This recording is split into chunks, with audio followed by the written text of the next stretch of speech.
दोबारा बोल रहे? हाँ नहीं चलने दो। कितना था? अस्सलाम वालेकुम, मैं हूँ ज़ुबैर अवान। नाज़रीन, लोग यूट्यूब से लाखों रुपए कमा रहे हैं, ये सच है। मेरी आज की वीडियो कुछ इसी हवाला से है। आज आपको मिलवाना है एक ऐसे जोड़े से जिन्होंने लव मैरिज की। ये जो मेरे भाई हैं, ये एक स्टोर के मैनेजर थे, जबकि जो हमारी भाभी हैं वो वहाँ पर सेल्स गर्ल थी। इनको उनसे प्यार हुआ, बात बढ़ी, ऐसी बड़ी कि अब ये माशाल्लाह एक दूसरे के साथ एक सोफ़े के ऊपर बैठे हैं। तो ये सिलसिला कैसे शुरू हुआ, जो ज़िक्र मैंने किया है यूट्यूब का, आपको वो भी हम इन्हीं की ज़बानी सुनवाएंगे। अब इस लव मैरिज के दौरान इन्हें बड़ी मुश्किलात का सामना करना पड़ा। जो शरीक होते हैं वो भी बीच में आए, उन्होंने इनके रास्ते में काफ़ी सारे रोड़े अटकाए, मगर इस बंदे ने बहादुरी से मुकाबला किया और बिल आखिर इनको हमारी आपकी भाभी बना दिया। अस्सलाम वालेकुम। वालेकुम अस्सलाम। सर, क्या नाम है आपका? बिलाल नेम है मेरा। भाभी अस्सलाम वालेकुम। वालेकुम अस्सलाम। खुश हैं आप? हैं जी बिल्कुल। सर, आप हमें बताएं कि आपका ये सिलसिला कैसे शुरू हुआ, मोहब्बत का, प्यार का, इश्क का? हम लोग एक स्टोर में काम करते थे, मैं वहाँ पे एज ए मैनेजर था और ये वहाँ पे सेल गर्ल थी। थोड़ा सा प्यार हुआ, थोड़ा से बढ़ गया। थोड़ा नहीं हुआ, जो आप आज माशाल्लाह शादीशुदा हैं ना, ये काफ़ी ज़्यादा हुआ। वही कह रहा हूँ ना, थोड़े से बढ़ा, फिर बढ़ा और फिर बहुत ज़्यादा बढ़ गया। इतना बढ़ा कि मैंने इनको कहा कि मैं आपसे निकाह करना चाहता हूँ। नहीं, डायरेक्ट कह दिया था आपने पहली मुलाकात में, या? क्योंकि हम देखते थे एक दूसरे को, देखते थे तो मुझे लगा कि शायद जो है ना वो भी इंटरेस्टेड है मुझ में और मैं भी इंटरेस्टेड हूँ उसमें। जब आंखों में आंखें डालते होंगे तो आपके अंदर से कोई गाना निकलता था, कोई शेर निकलता था, दिल की क्या कंडीशन होती थी? अच्छा, ये था कि आंखों में आंखें डालने से एक बात याद आई कि आंखों में आंखें नहीं, ये तो छुप छुप के देखती थी, शीशे के पीछे से कभी इधर से कभी उधर से, ये छुप छुप के देखती थी। फुल फिल्मी सीन था। फुल फिल्मी सीन था। और मैं अक्सर एक दफ़ा जब मैंने इसके पास गया, मैंने कहा क्या बात है, क्यों देखते हो इतना? तो कहती नहीं सर ऐसा तो कुछ भी नहीं है।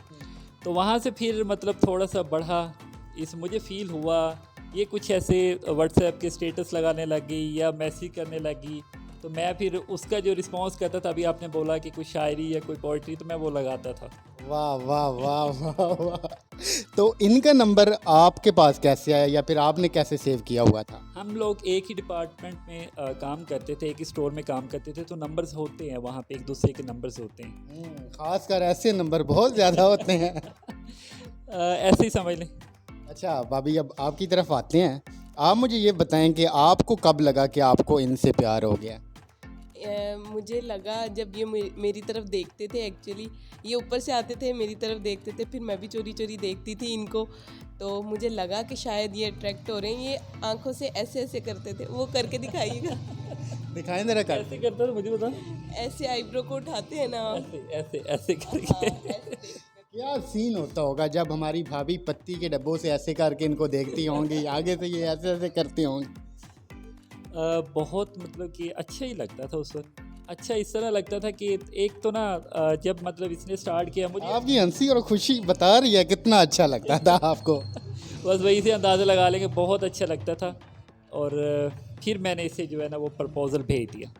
जब आपने इनको प्रपोज किया, आगे से क्या रिएक्शन था? हाय मैं मर गई, शर्माई होंगी, या इन्होंने कहा वाह मेरा राजकुमार आ गया? इसका रिएक्शन यही बताएंगी कि क्या रिएक्शन था।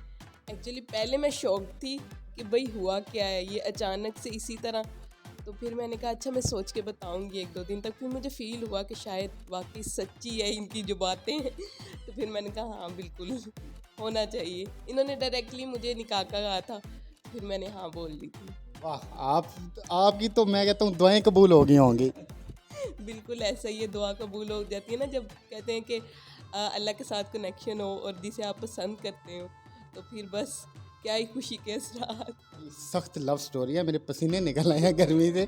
अच्छा सर, मुझे ये बताएं कि जब प्रपोज हो गया, आप दोनों की तरफ से बिल्कुल ओके हो गया, उसके बाद अब अगला मरला था शादी का। आपने घर में बात की, कैसे घर वालों को मनाया, या अगर आपने बात की तो उनका क्या किया कहना था?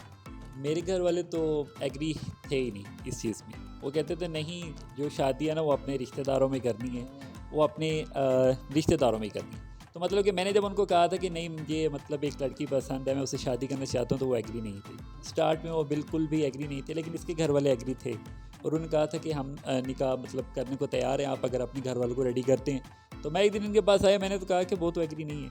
आई थिंक कि हमारा निकाह अभी फ़िलहाल पॉसिबल है ही नहीं है, क्योंकि मेरे जो घर वाले थे वो काफ़ी सख्त थे, बहुत ज़्यादा सख्त थे, और लव मैरिज या ऐसे वैसे कुछ भी वो इसको बिल्कुल सपोर्ट करने के हक़ में नहीं थे। जब इन्होंने आपको बताया कि नहीं मान रहे, तो फिर उस वक्त आपकी क्या कंडीशन थी? मैं थोड़ी अपसेट हुई, लेकिन मैंने कहा कि चलो आप मना के देख लो, इतना टाइम है कि आप मना लें। लेकिन इन्होंने कहा कि वो मानेंगे ही नहीं, पॉसिबिलिटी ही नहीं है कि वो मान जाए। फिर इन्होंने कुछ सोचा, तो फिर इन्होंने कहा कि मैं आपसे निकाह करूँगा। फिर छुप छुपा के निकाह किया? नहीं, छुप छुपा के नहीं कह सकते, क्योंकि इसके घर वाले थे और हम थे। ऐसे छुप छुपा के तो तब हो कि ये आए मैं आऊँ और हम कर लें, नहीं, इसके घर वाले थे और अंदर से कुछ मैंने अपने घर वालों को भी बता दिया था कि हम ऐसा कर सकते हैं या कर लेंगे। ये जो आपका बीच में कुछ है ना, ये बहुत कुछ है। मतलब कि जो माँ होती है ना, माँ वो हमेशा अपने बच्चों की सपोर्ट में होती है। तो मैंने अपनी माँ को थोड़ा सा इत्मीनान में लिया था कि माँ जी मैं ये करने लगा हूँ, तो बस आपकी मुझे दुआ चाहिए। मतलब कि उनकी थोड़ी सी सपोर्ट थी मेरे साथ। दुआ का मतलब आपकी मुझे पूरी सपोर्ट चाहिए। और उसके बाद इन लोगों ने शादी कर ली। फिर आपने हमें ये भी बताया कि आपको जॉब से भी फारिग किया गया। जब स्टोर वालों को पता चला कि इन्होंने शादी कर ली है, निकाह कर लिया है, तो उन्होंने अभी हम मतलब जॉब से वापस आए, तो मुझे तो सिर्फ कॉल ही आई थी कि आपको जॉब से हमने निकाल दिया। तो वो डेज़ काफ़ी हमारे लिए मतलब कि एकदम से हम शॉक हुए कि हुआ क्या है। एक अच्छी जॉब थी, इसकी भी और मेरी भी, दोनों चली गई। भाभी, आपको एक तरफ आपका प्यार मिल गया, दूसरी तरफ आपकी नौकरी छूट गई। इस बारे में आप उस वक्त परेशान थी या फिर बहुत ज़्यादा खुश थी? अब परेशान तो नहीं थी, खुश थी, लेकिन ये कि जॉब चली जाना एक बहुत बड़ी बात होती है। लेकिन मैंने हिम्मत नहीं आ रही थी, हमने कहा था हम आगे स्ट्रगल करेंगे और ज़रूर इंशाल्लाह हमें इससे भी अच्छा मिलेगा।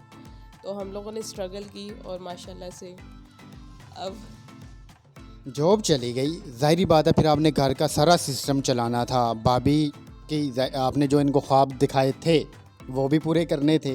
उसके लिए आपने फिर क्या लाया अमल तय किया, या फिर क्या सोचा आपने, क्या ऐसा किया? अक्सर मैं रात को ये सोचता कि शायद जो है ना, मैं इसे वो खुशियाँ नहीं दे पा रहा हूँ या नहीं दे पाऊँगा, क्योंकि एक ऐसी जब सब कुछ चला गया, और सबसे बड़ी बात ये थी कि ये सेंटर में आने दो। तो सबसे बड़ी हमारे लिए ये थी, मैंने सुना कि आपको निकाह के बाद घर से भी निकाल दिया गया था। जब घर से निकाला गया तो उसके पास, वैसे तो हम ये सुनते हैं ना या देखते हैं फिल्मों में कि मैं तो जो घरों कड्डी गई सा 2 जोड़े लेके निकली सा, आप क्या क्या लेके निकले थे घर से?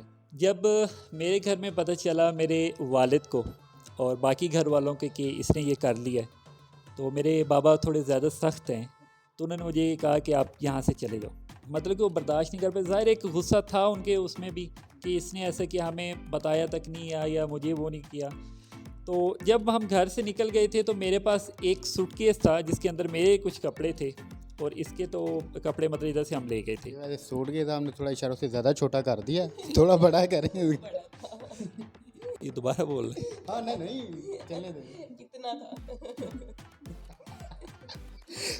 इनकी स्टोरी बीच में थोड़ी इतनी दुखी हो जाती है कि मैं मजबूर हो जाता हूँ कि मैं थोड़ा इनको वो मजाक करूँ। अच्छा, जब आपके वालिद साहब ने आपको ये कहा कि पुत्र तू उन चंद चढ़ा देता है, हुण मेरियां अक्खां दे सामने नहीं आना, उस वक्त मेरे पास कहने को तो कुछ भी नहीं था, पॉकेट में पैसे भी नहीं थे, और मैं सोच में पड़ गया था कि मैं अब जाऊंगा कहाँ।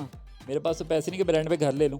पॉकेट के अंदर पिछली सैलरी की कुछ सेविंग पड़ी हुई थी, मेरे ख्याल को मुश्किल से 20,000 होंगे या इससे कुछ ज़्यादा। अब 20,000 में मैंने घर भी लेना था, ग्रॉसरी भी लेनी थी, उसे तैयार भी करना था, हमारे पास कुछ नहीं था। मैंने इसको कहा, मैंने कहा कि मारिया तैयार हो जाओ, बुरा वक्त स्टार्ट हो चुका है और इसको हमने गुजारना है। कैसे गुजारना, ये अब आप और मैं मिलके एक साथ चलेंगे। इसने कहा कि हम एक साथ में हैं और इंशाल्लाह मिलके ही स्ट्रगल करेंगे, जो मर्ज़ी हो जाए। जब हम घर से निकले तो मेरे पास जो छोटा सा वो था सूटकेस था, और एक ये थी, और मेरे पास थोड़े से पैसे थे। हमने घर ले लिया रेंट पे छोटा सा, और वहाँ से हमने कुछ पैसे उस पर लगा दिया। पीछे हमारे पास कुछ भी नहीं बचा था। मैंने एक अच्छे वक्त में इसे छोटा सा सेट लेके दिया था, 1 तोले कुछ का था वो, तो वो सेल कर दिया क्योंकि आगे हमने सरवाइव करना था, इसे खाना बनाना, खाने के लिए कुछ देना था, खुद खाना था, इस तरह से हमें चलना था। तो वो दिन मेरी ज़िंदगी के सबसे भयानक दिन थे जब हमारे पास आहिस्ता आहिस्ता आहिस्ता करके वो सेविंग भी ख़त्म होगी। लॉकडाउन लगा हुआ था, हम जॉब, मैं डेली जाता था जॉब पे, मेरे पास बाइक नहीं थी, पैदल चलता था, कभी रिक्शे पे जाता था, कभी किसी पे, कि जॉब मिल जाए, जॉब मिल जाए। लेकिन जॉब नहीं मिल रही थी, मतलब कि घूम घूम घूम के थक गए। जो हमारे पास सेविंग थी वो सारी ख़त्म हो गई थी और हम लोग परेशान होकर बैठे थे कि अब क्या करें। फिर हमने एक चैनल बनाया और उस पर हम वीडियोस बनाते गए। ये बताएं कि आप अपने YouTube चैनल से महीने के कितने पैसे कमा लेते हैं?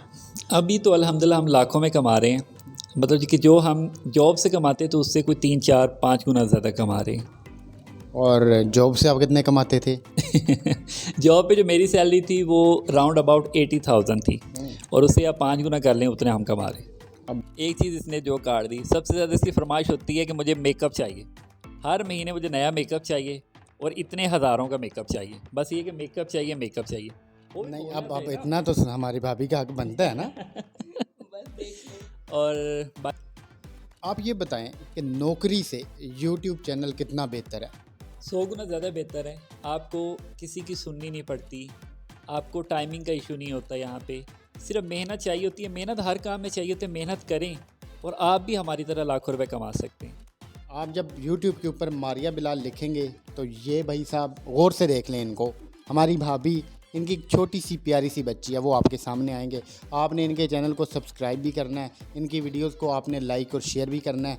हो सके तो ये जिस चैनल से मैं बोल रहा हूँ इसके साथ भी सेम ऐसे ही कीजिएगा।